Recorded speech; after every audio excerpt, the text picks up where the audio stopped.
मेवात में महिला हिंसा को लेकर रविवार को जिला मुख्यालय नुहू में स्मार्ट नई दिल्ली वन स्टॉप सेंटर व रेडियो मेवात के संयुक्त तत्वावधान में एक विचार गोष्ठी का आयोजन किया गया, जिसमें मौजूदा दौर में महिलाओं के साथ घरेलू हिंसा, दहेज प्रताड़ना आदि मुद्दों पर प्रमुख लोगों से चर्चा की गई। Project director smart Nitika Kakkar ने बताया कि उनका इस कार्यक्रम को करने का मकसद केवल प्रदेश के मुस्लिम बाहुल्य पिछड़े इलाके मेवात में महिलाओं की दशा सुधारना है। उन्होंने बताया कि रेडियो मेवात के साथ हिंसा कोनो कार्यक्रम चलाया जा रहा है और महिलाओं के साथ घरेलू हिंसा या अन्य वारदात होने पर उनकी पहचान छिपाना, उनके मुकदमे दर्ज कराना व अन्य मुद्दों के अलावा दहेज प्रथा के दानों का अंत कैसे हो, इस पर भी पूरा ध्यान दिया जा रहा है ताकि महिलाओं के साथ आए दिन हो रहे जुल्म व अत्याचारों पर अंकुश लग सके। एटीवी हरियाणा के संवाददाता जुबैर खान ने इस कार्यक्रम में भाग लिया और सारे मुद्दों पर विस्तार पूर्वक चर्चा भी की। देखिए उनकी रिपोर्ट।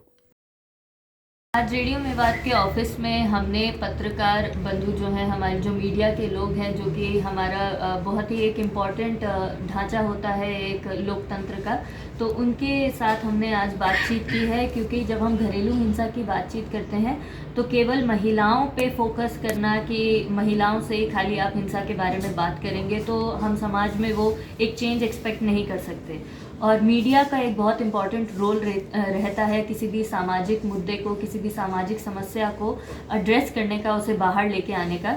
तो इसीलिए आज हमने ये चर्चा कुछ मीडिया के कर्मियों के साथ यहाँ पर लोकल मीडिया के साथ मेवात में की है, ताकि घरेलू हिंसा पर हमारे मेवात में जो एक परेशानी है, जो एक सामाजिक समस्या है, इस पर बातचीत हो सके। और इस वर्कशॉप में हमने मीडिया का क्या रोल हो सकता है, क्या कर्तव्य हो सकता है, क्या उनकी ड्यूटीज़ हो सकती हैं, इन सब चीज़ों के बारे में भी बातचीत हमने की है।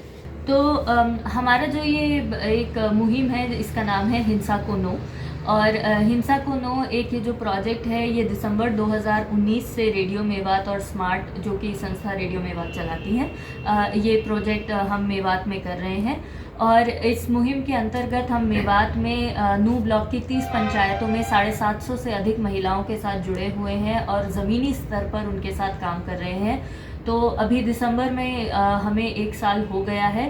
तो इसके तहत हमारा एक प्रोग्राम भी चलता है रेडियो पर, हिंसा को नो ही, और साथ में हम महिलाओं के बीच में जाके हिंसा की बात करते हैं। और हमारी सक्सेस ये रही है कि पिछले 1 साल में मेवात जैसे इलाके में, जहाँ पर महिलाएं ज़्यादा बाहर निकल के अपनी कहानियाँ लेके बातचीत नहीं करती हैं, वहाँ पर हमारे पास पिछले 1 साल में लगभग 135 महिलाओं ने आकर अपनी अपनी हिंसा की कहानियाँ बयान की हैं, बताई हैं।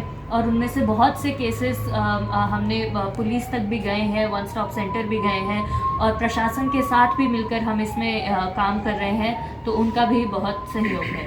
देखिए, जो हिंसा की अगर हम बात करते हैं तो बहुत से जो हमारे पास केसेस आए हैं उसमें लगभग सभी में शारीरिक हिंसा हुई है महिलाओं के साथ, उनको मारा पीटा गया है। और बाकी चीज़ें ये है कि कई महिलाओं को, और बहुत से मेजॉरिटी केसेस ऐसे होते हैं जहाँ पे महिला को अपने मायके या पीहर जो कि यहाँ पे बोला जाता है, वहाँ पर वापस भेज दिया जाता है और वहाँ से फिर वापस लेके नहीं जाते हैं ससुराल वाले।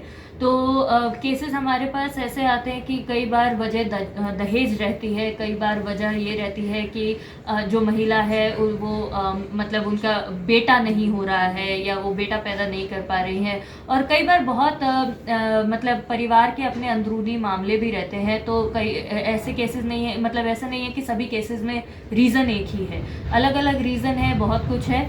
बट वही है कि आखिरकार शिकार जो होती है हिंसा का, वो अक्सर महिला ही होती है।